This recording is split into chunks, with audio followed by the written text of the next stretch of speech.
you got the cream of the crop. But there wasn't way good to start with.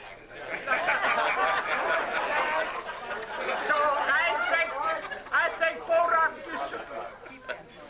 So I think both of you should leave her. Let him leave her. Disclaimer. Disclaimer. Disclaimer. Hoi tua. Hua, hua, hua, hua, hua. Hua, hua, hua, hua, hua. Disclaimer. Disclaimer. Disclaimer. Hoi tua. I can hear there's many dames here tonight. Well, anyhow, I'm glad. And here's another thing before I sit down. Thank you very much to come and see me a year ago in the hospital. I never forget it. I was there for 5-6 weeks, and you came there every week. Thank you, both of you.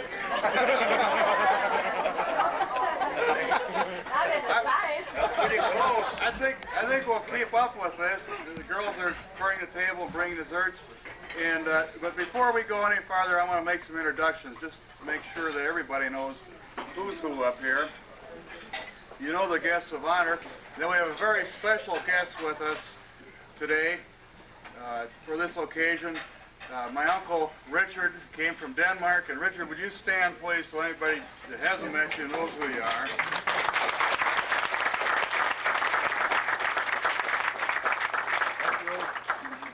Very nice to have you here. Danish shooter, huh? And I'm going to continue going that way down the table with my brother Jack and his wife Wiltrude, and one of Jack's sons is Nathan, and then Jack has also two others, Matthew and Tina, who aren't here. They're in school. Why don't you all stand? You can stand.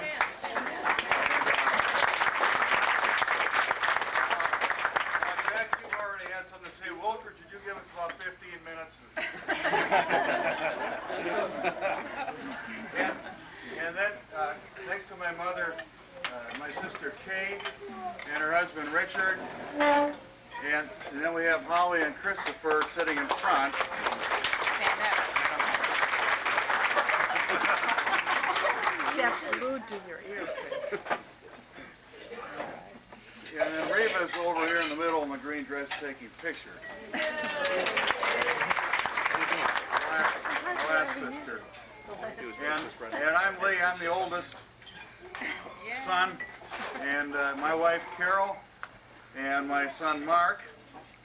And then I have...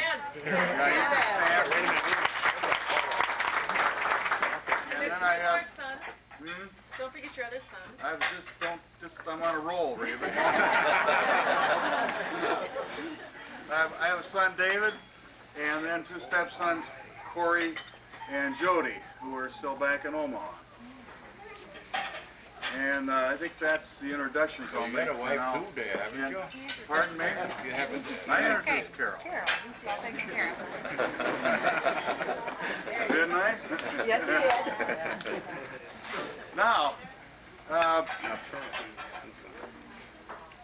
maybe there's somebody else, maybe. I'm sure there is somebody else here who'd like to stand up and share some memories. I think just take turns. I'm not going to call on anybody. You got to be somebody I like. Get up. And who would like to... Oh, one thing, okay. There's one thing, just before, Kay has a letter, and we'll let Kay read the letter. And then we'll just carry on. Now, was there a check with that letter, Kay? No. Read it. Read it fast. Oh, my gosh. This is a letter from some friends in Waterloo, Iowa, who couldn't be here today. It's from Sarah and Marco Kalinich. It says, we have many memories and all are good, and have a couple that we will share. When we first met Harry and Doris, Marco always nicknamed everybody, and he said, I'm going to call Harry Foxy because he looks like a fox and he is as smart as a fox. So it has always been Doris and Foxy to us. One of our daughters wanted us to ask if Foxy was still having his ice cream contests. Doris and Foxy and their family, and Marco and I and our family met at East Twin Lake in Minnesota for several summers. We always had a ball together and do now when just the four of us get together. So sorry we can't be there, but have to be up in Virginia, Minnesota. We will be thinking of you. Love and best wishes, Sarah, Marco, Tony, Camille, and Marla.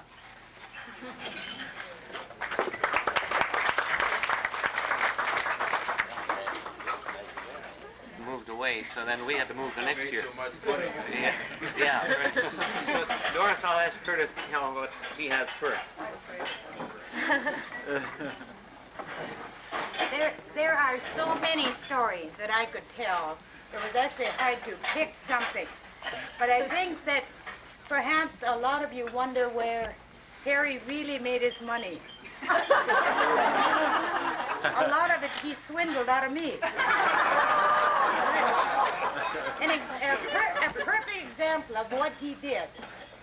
One time he came home and he said, I bought a bottle today, he said, and there's a story behind it. And just a plain old bottle, but he said there's a story behind it. He knew that I couldn't live not knowing what that story behind it. But he said I'd have to give him 50 cents for that bottle before he would give it to me, before he'd tell me the story. So I gave him the 50 cents. And you know what the story was? That he bought it down the street at a garage sale for 25 cents.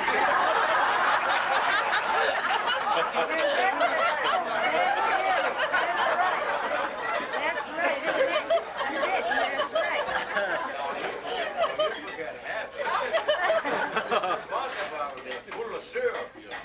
Ooh, You bought it empty for 60 cents. oh my land, I forgot about that. It was even more than I thought it was. Then also I paid off a bet that he and Russ had because it was just, they couldn't get it settled, and I made some phone calls and still couldn't get it settled. Russ had a cow skull, and Harry said that is not a cow skull because cows don't have teeth on the top. And this went on, and finally I just paid Harry off just to end the argument. And I still don't know if cows have teeth on the top or not. But There's somebody from Denmark in here. He knows that. Haven't found that out yet? still don't know. Then, one thing that he did, you know, he was Santa Claus for many years. And one year I had my family over for Christmas, and we were sitting in the living room, and my youngest brother never wanted his kids to believe in Santa Claus. And this kind of irritated the rest of us because we had young kids, but they didn't believe in Santa Claus. So, but Harry almost made a believer out of my brother because when we were sitting there, Harry walked in front of our picture window, and I can still see the look on my brother's face. There was Santa Claus. No, so I don't know if, I'm not going to, just one more and then I'll let somebody else. I don't know how many of you knew about Santa Claus came to Wards every year by helicopter. And I have to laugh to myself when I think of it because I can picture it. But they went out to the Crystal Airport to get on the helicopter. And one year, a black man was going to take him out to the airport, and then he would come back to Montgomery Wards. Well, on the way out, the car broke down, and he had to be back again at 10 o'clock. They were on such a time schedule. And so if I remember right, this black man and Harry in his Santa Claus suit got out and hitchhiked. But he got the words on time. There are many, many more.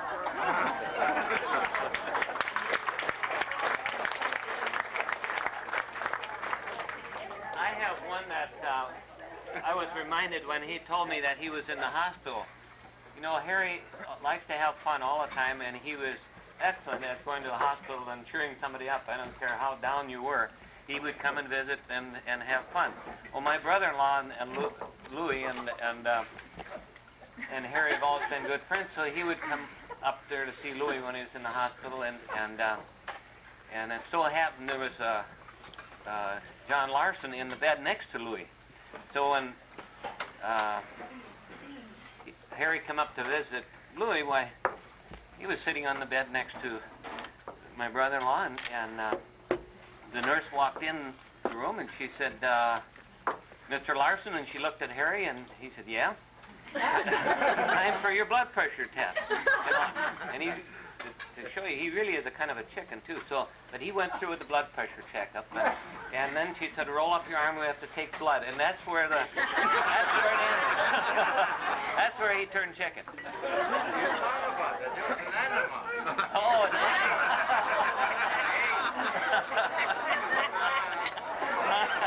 I forgot. Yeah, he said it was an animal, not blood.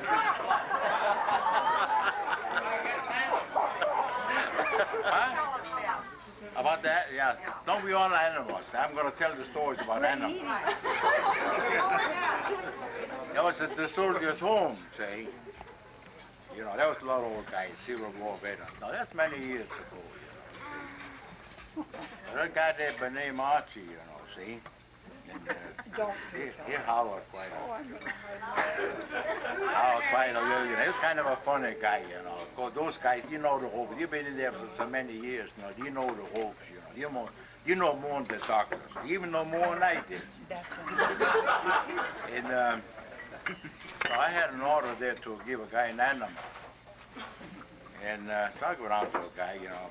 I suppose I've been out the night before, you know. I didn't sleep too many hours night. I had a couple hours, I was a little tired, you know. So a guy, he said, the doctor said, give so-and-so an animal.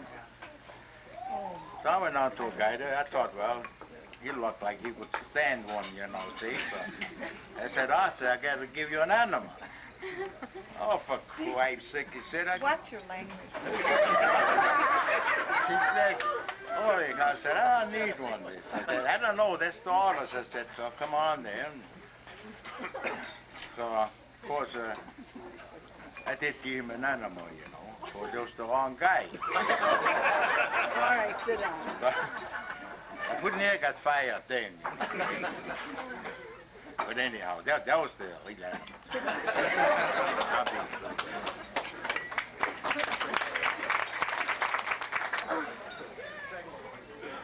If anybody's interested, but the first, Lee is from the first marriage. Anyhow. So anyhow, so you're I don't know. Something he's of course, I was married in Kentucky, you know. I mean, Newport, Kentucky. On New Year's Day, and well, that was pretty easy, you know. You just drive over from Cincinnati and you go over to Newport and get married. I had a old baby to Worcester, you know, one of those open cars, you know, with the top down. So a guy, after you come right across the bridge there, he always read, that's big business, you know, see? It only cost $1.99. There was a special that day. There was, you know, on the weekend, that's specials, you know, see? So here's a guy, he said, fixing up to get married. He said, I guess so, you know. So he got on and that. So he gave him $2.99. So now he's your witness, you know, see? And then you go, well, so then you, well, then you get married, you know. That's about it. That's as simple as that, you know, see? But before that happened, you know, when she came down there, you know, she said she was coming down. I forgot about that. And, That story's growing. no, it isn't. She said, she come down such a day into Cincinnati, you know, and I said, coming on the train. And so I kind of forgot about it. And then one of the nurses there, it was in the Catholic hospital, and she said, well, it's a telephone call for you. And she said, she found out I was going to get married. She said, getting married on the salary like you were getting? said, well, I said, I know there isn't enough there. Why don't you try to get me some more money? And, well, anyhow, so I did get down to the station, you know. And, I did catch you down there, though, didn't I? I waited 5 hours. When I called,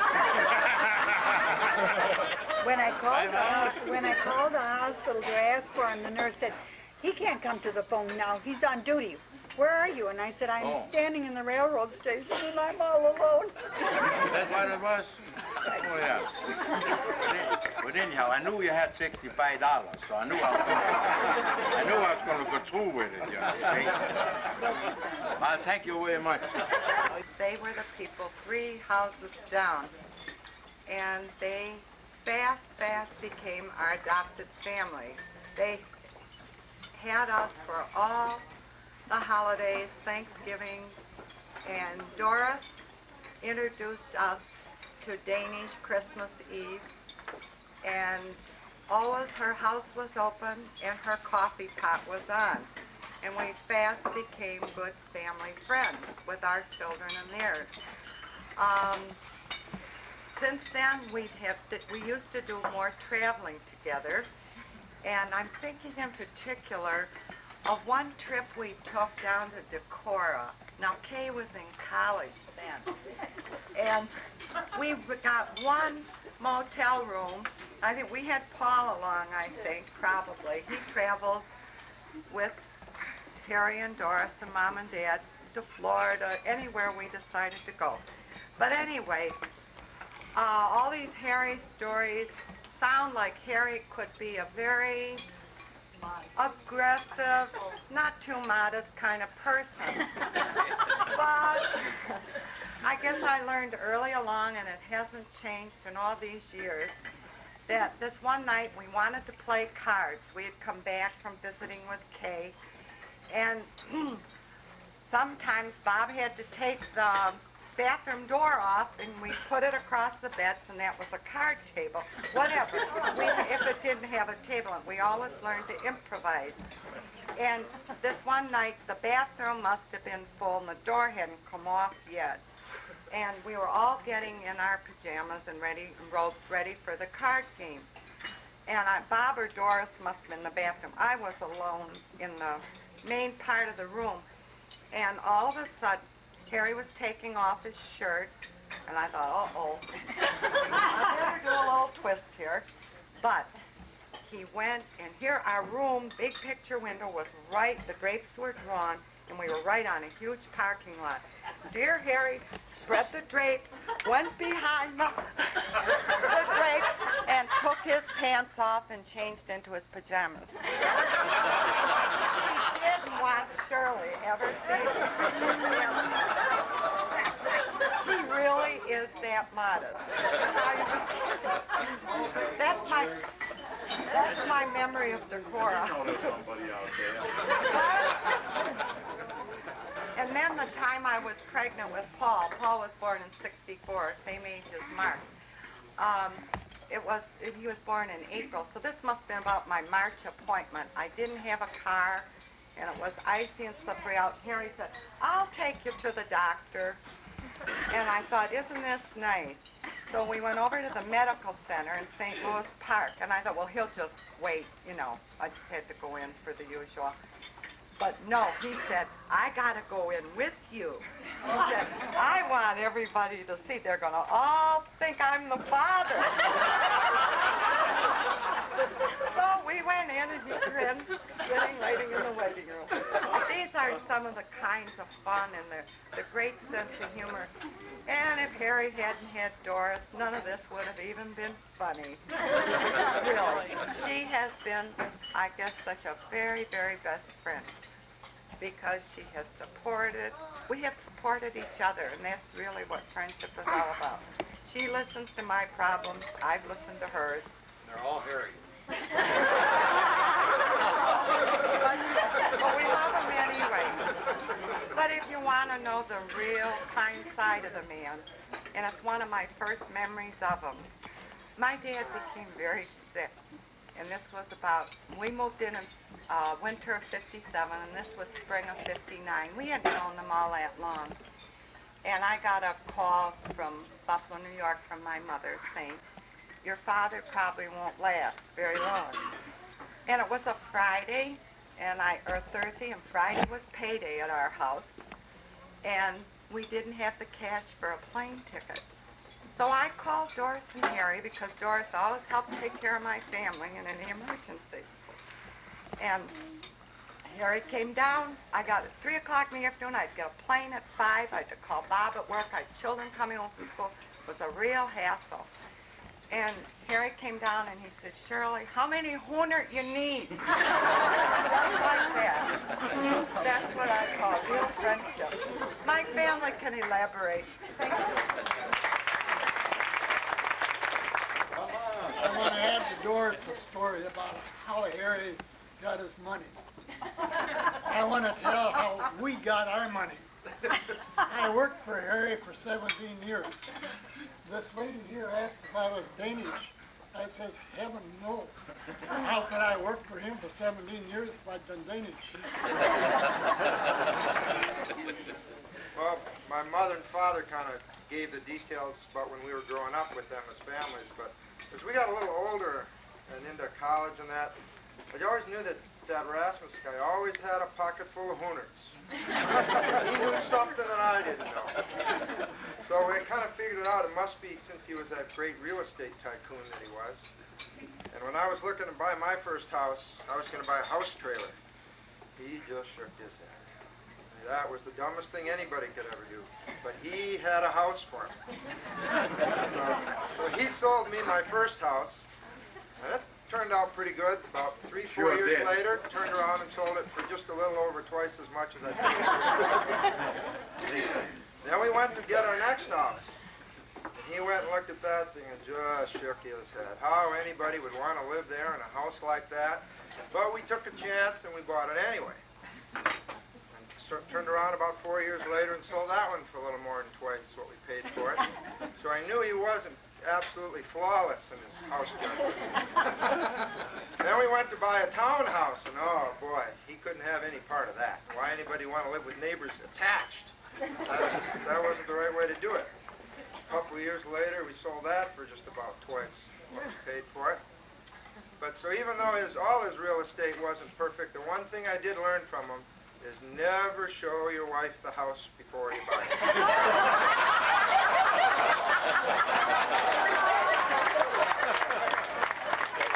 Way over 50 years. And we've gotten together. We were married. They were married a year after we were, and we've gotten together ever since. We each had 4 children. The only thing is, Doris was always 6 weeks ahead of me. Every time. Until the last one. Your Reva and our Ralph were born one day apart in the same hospital. So if I'd gone for 5, I would have beat you. But my most vivid memory is our trips to the lake. Every year, just before school started, we would make a trip up to the lake in a cabin. And mind you, that was 4 adults and 8 children in a cabin. Maybe 2 cabins. Sometimes we could afford it, sometimes we couldn't. But a friendship like that can survive anything like that has to be pretty good. Thank you for being our friends. Now tell them about the cabin when you were relaxing, you know. Well, you can tell that. About 2 weeks ago, you crapped my party. I'm going to do the same to yours. Oh, you got mine. The parson went back to Genesis to describe something about your marriage. Although you're 10 years younger than I am. I'll go back to Genesis too. And it says something in there about God made man first. And then he had second thoughts. And then he made women. You know, second thoughts are always best. So here's to Doris.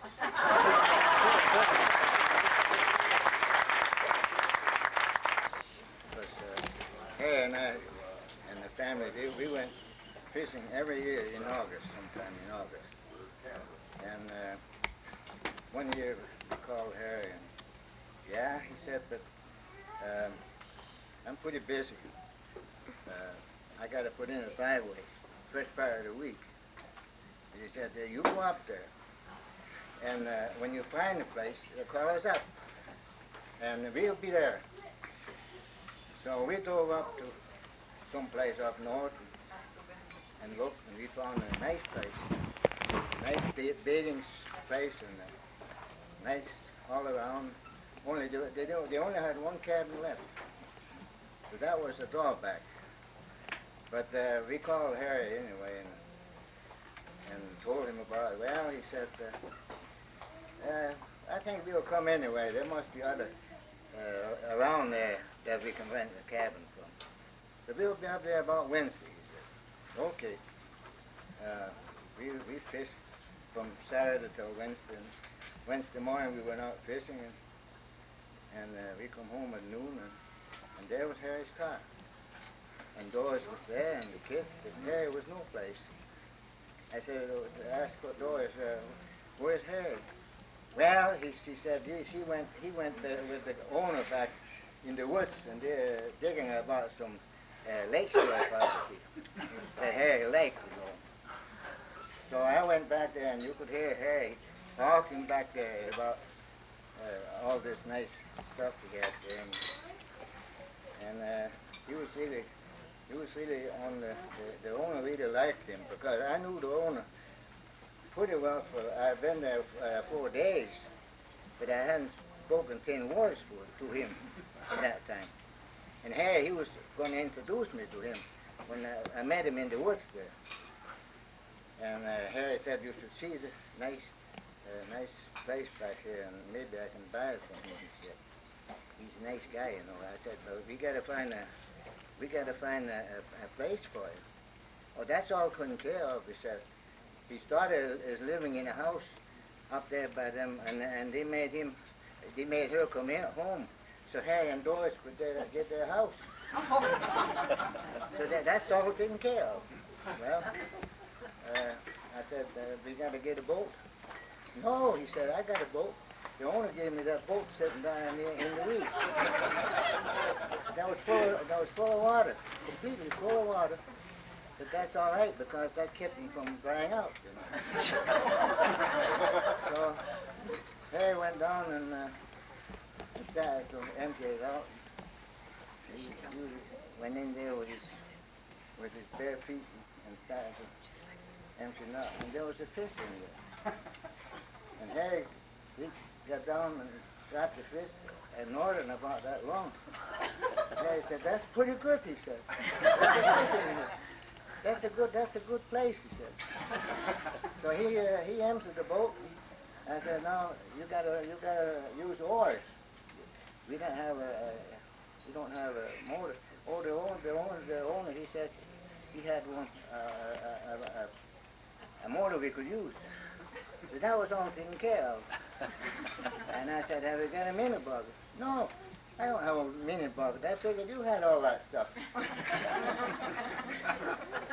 So that's the way it went, you know. He was well out right away, and everybody liked him, and we had a good time. And Harry, he showed me how to fillet a sunfish. You know, they went about half a pound, I suppose, a piece. And all I had to do was cut the head and the tail off, and Harry, he filleted them. So that went good. You had about a little piece of white meat, but it was good. There was no fish, no bones in it. No fish either. And we really had a good time. You know, Harry, he'd come up there with a brand new car. He bought a brand new Pontiac. And 8-cylinder Pontiac. Not only that, it was a straight 8-cylinder. And Harry said, this is a nice one. It goes like everything. But he said, I think it's hot on gas. And I'm going to check it out on the way home. So when we were ready to go, we pulled in a gas and filled up. And got the mileage and went on the way home. Harry wanted to be ahead all the time. He didn't want to be behind. And we went up hill and downhill, and every time I got up the hill, I saw Harry a mile away, you know. And we were supposed to stop on the halfway home and have a picnic, but I figured that's hopeless for the way he's. So we pulled into a place and found a picnic place and got the concert going, and pretty soon here comes Harry back. What happened to him? Anyway, we got home and got into a filling station and pulled up and filled with gas, and then we had to figure out how much miles we were getting on. And we didn't have any computers in those days, you know. But we kind of figured it out anyway. 22 miles, 2 gallons. That's unheard of, you know, for straight 8 Pontiac. But Harry said, Chris, he said, you're a witness, he said. You know that that's true. We didn't cheat on that. And I guess I had to admit that it was a good car. But we had a lot of good times together.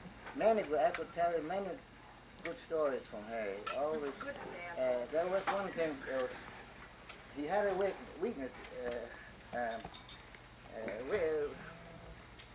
He had the idea he could drive on the parkway with the pickup. That was okay. And I know that was not good because I got caught and it cost me $15. But Harry said, no, never catch me, he said. So then one day they caught him down on United Boulevard, going down the parkway. And Harry said, well, he said, I'm sorry, but that's the first time. I never drive on the parkway. Well, policeman, well, don't let it happen again. He let him go. Harry went home for noon, you know, and that was the morning shift. So in the afternoon, he was up at Cedar Lake in the parkway again. And he got caught again by the same cop.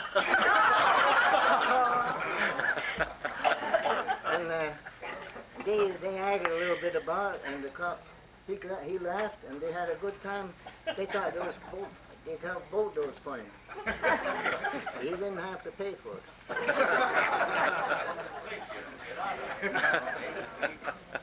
Well, I wish him many more years together. I want to say something to my dear Doris and my dear brother Harry. First of all, I want to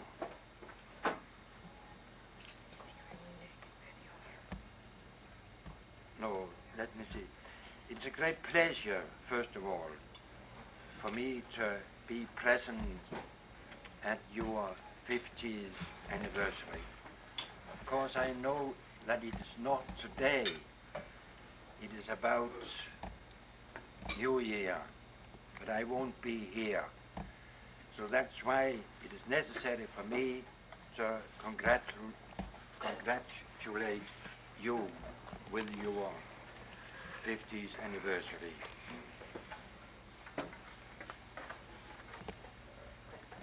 And this may be taken in a form of an unforgettable, for me, festive and pleasant day.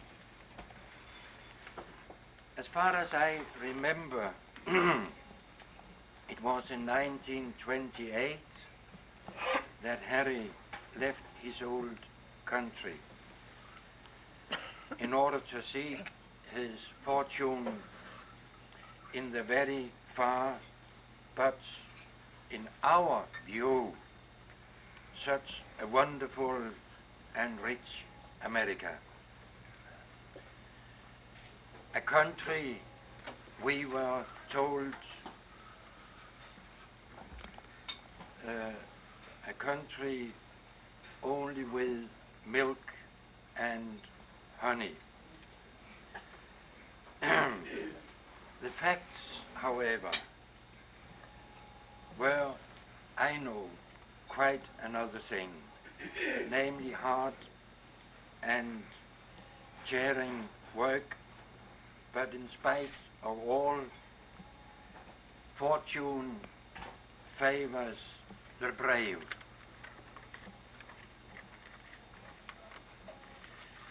What I want to emphasize, and what the family in Denmark has been deeply thankful for, is the fact that the connection between the old country and the new was never broken. Let me say at once, my parents, both of them, both my parents, were deeply thankful because of that. Even during the war, now and then, there came pieces of good news thanks to the Red Cross and Salvation's Army. I am quite sure that Doris has her great part in the fact that the connection was never broken. Thank you, Doris. And then, after the war, came the possibility of traveling between the two countries, which for us in the old country was of enormous importance. We felt that now the connection was so firm, so solid, that nothing could break it. We visited each other, and each time it became a great experience. My wife and I visited Harry and Doris for the first time in 1968. We had 3 weeks and we enjoyed every day. Then again, in 1974, when both of us had retired from school, we again visited Harry and Doris. I want to thank you because we always felt at home with you. Let me finish this little speech by bringing Harry and Doris a warm and genuine thank. Thank you. We love you.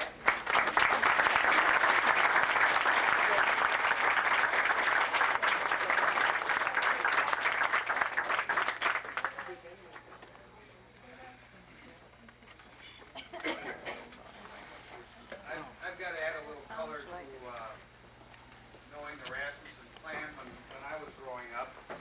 And I've been thinking about it for the last couple of weeks, and it's been a very frustrating thing for me to try to talk about something. It wasn't because it was a lack of material.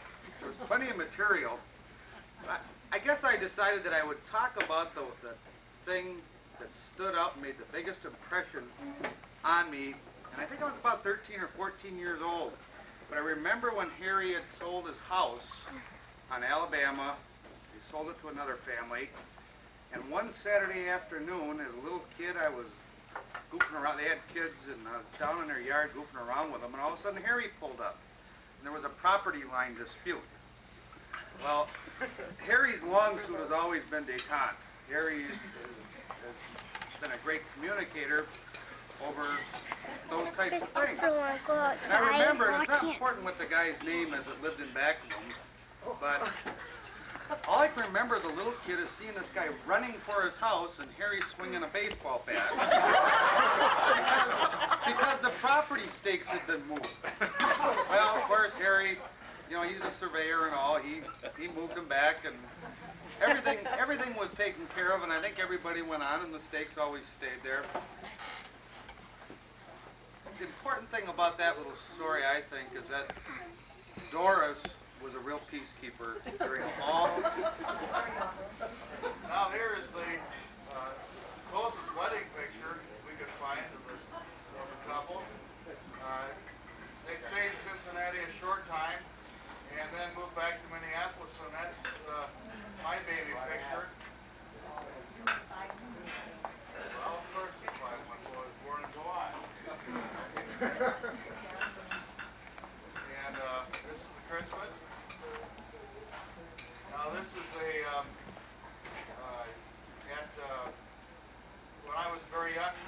at the beginning of the war, they moved to Oakland, California, where Dad worked in the shipyards.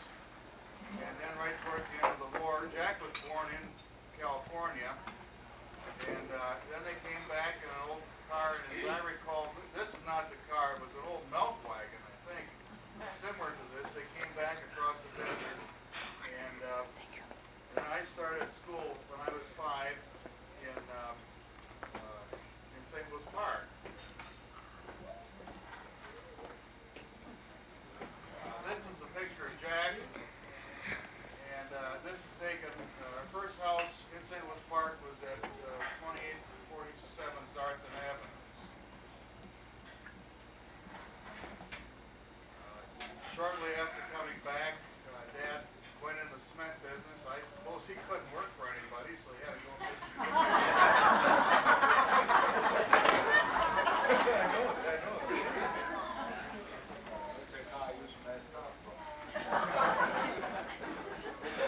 And I think that's what we remember him, the khaki pants, the t-shirt, and the rough hands from working with the cement. This picture is a little bit out of order, but I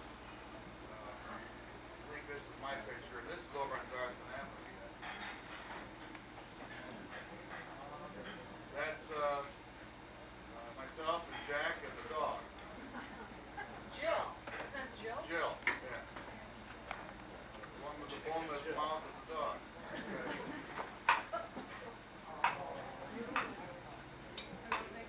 While we were living on Zarthan Avenue, Kay was born in 1950.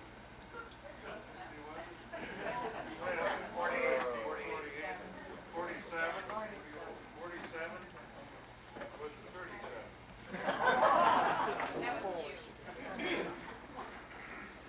And this is Jack and Kay and the Reebok shoes Jack was wearing. We were poor, we had to wear black tennis shoes. Now you got to pay $80 for those. Then we moved to Alabama Avenue, 319 Alabama. This was an early picture because I remember it wasn't long when the yard was all dug out. We had a retaining wall. Two houses, 3 houses.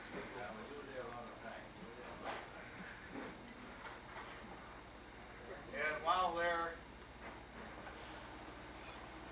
was on a Riven was born on Christmas Eve. Did they live in Alabama? Yes. Yes. Happy baby. There they are. And she's still happy. They're both pretty happy. Look at her brothers. Who we got stuck with her brother. Yeah, really. Well, here's what you got stuck with.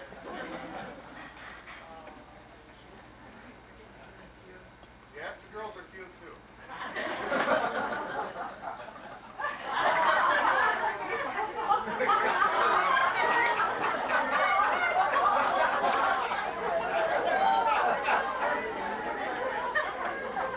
We were a poor family. Mercy couldn't get the bed before I got off. Reba had to sleep when the box of color TV came in.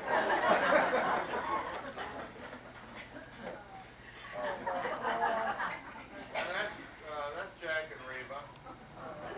We'll put this picture program together. I haven't been on any of these yet. Here are the girls again, and you can see who organized this.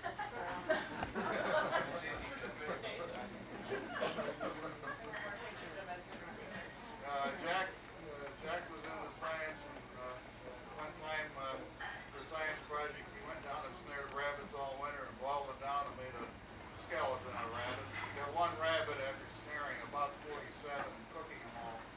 Cooking all the meat off, he had a flat, looked like big cannibals with him. He boiled the meat off, the bones put them together. These were nests of squirrels. But, he raised these up and they finally went wild. This is fairly recent. Mom and Dad.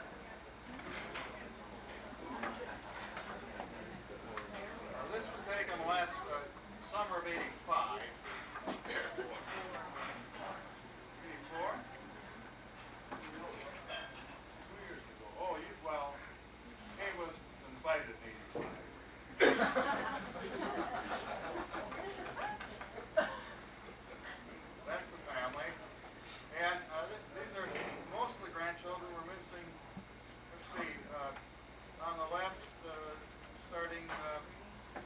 shorts is one of my sons, Corey, and then Matthew,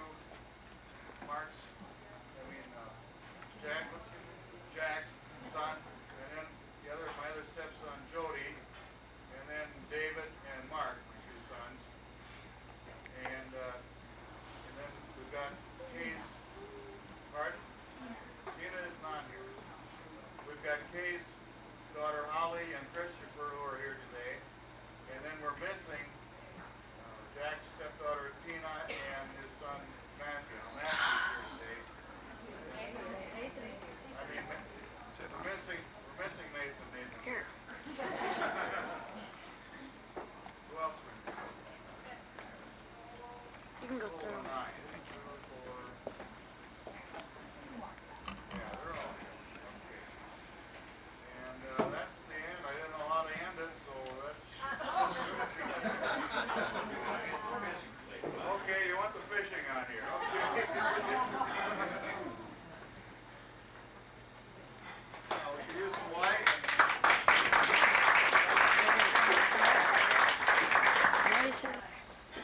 Okay. First one is for Doris.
love it all. Thanks.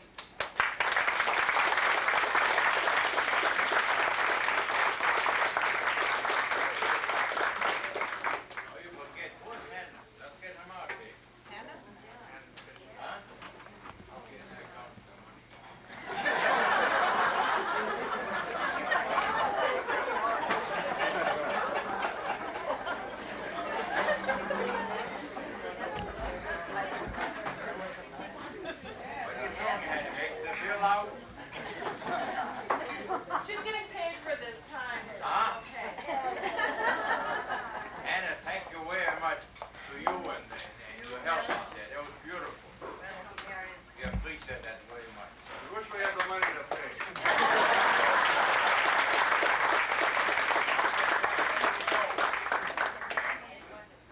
We've been friends for many, many, many years. Many years we've been in this country.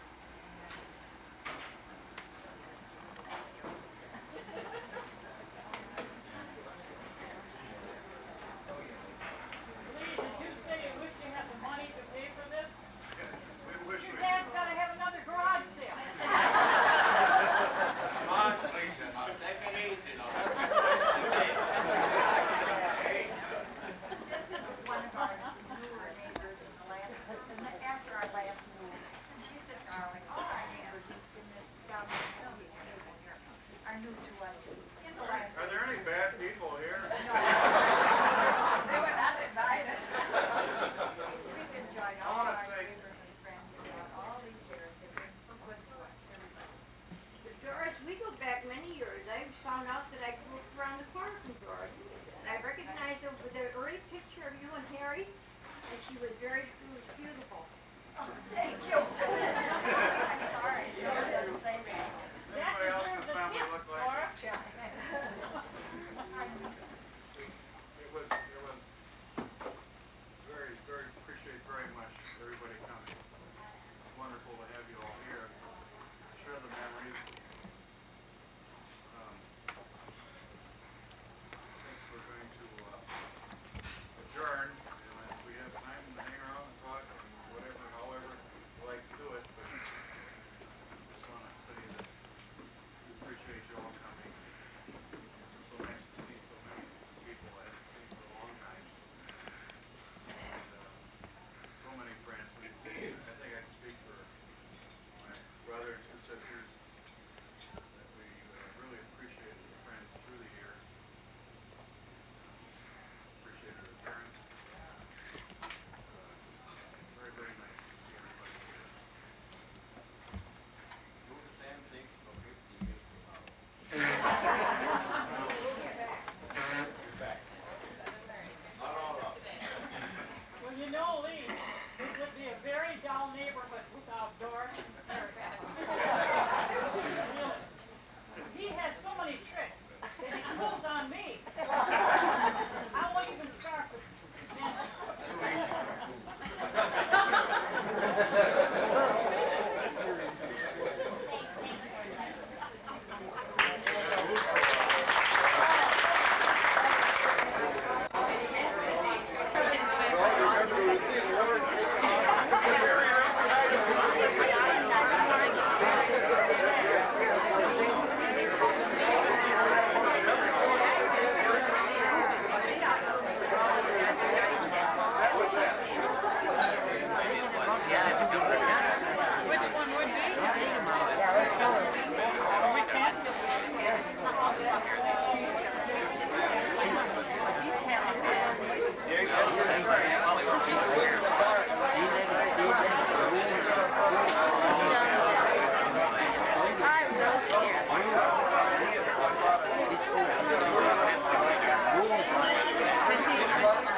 Santa Claus.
shooting?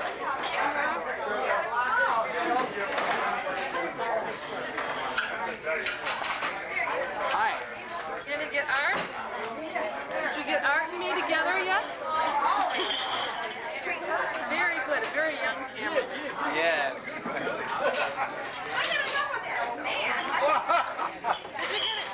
Charlie, get one of me. I don't know if anybody took any photos of me yet. Did you get a picture of Rita and me? No, I don't want one of you. Can you take a Well, it was there. How about her and her dad?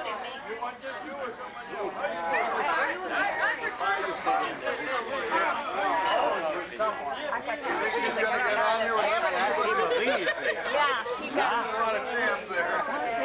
Maybe we gotta put her in the middle. You think she's got a chance with our night to be on a picture? We got a wide angle on We got the wide angle lens on there. Oh. See, I don't know. I got about fixed up now.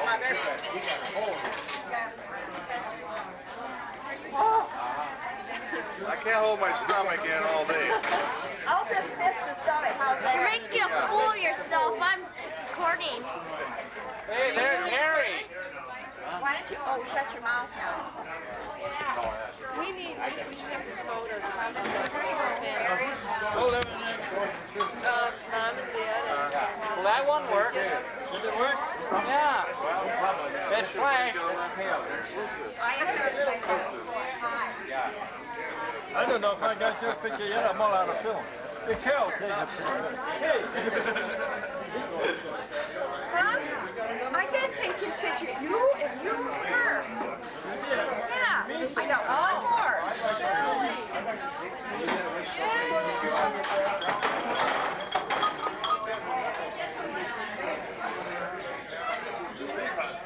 You took that. All right. Yeah. Did I just? Okay, I'll take a picture of you two right there. Stand up there. Okay. Make it a long one. Get us, Charlie. Get us one. A long one, why?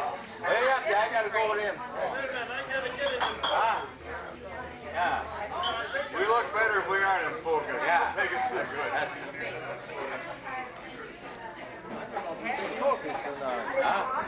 Yeah, he is. Oh, you got a pocket. I think I made a mistake. Got him good. Yeah, it's not automatic. Okay.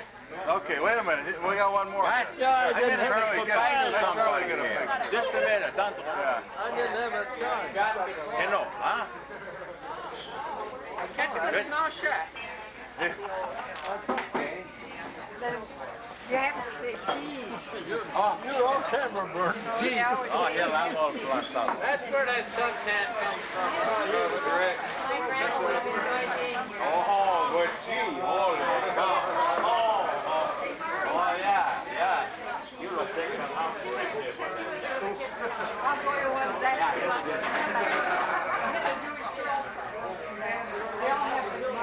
Everybody said cheese, but they said almond. That was Jewish. Big fluff.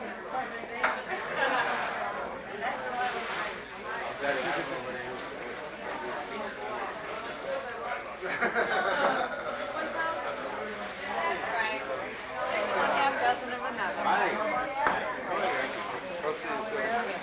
Keep on after you. I'm not going to put it out. No, gotta go get, leave my parents.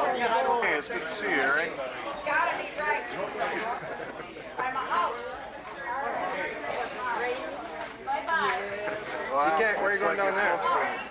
You're, We got it. Back to Croats tomorrow. Double. I am with you. I gotta go. 24.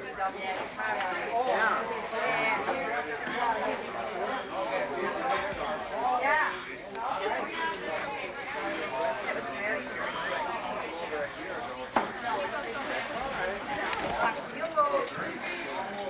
You're scared, Michael.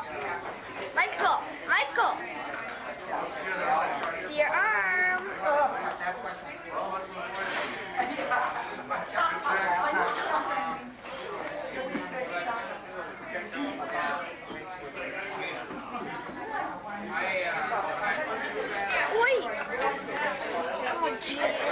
Please sit down.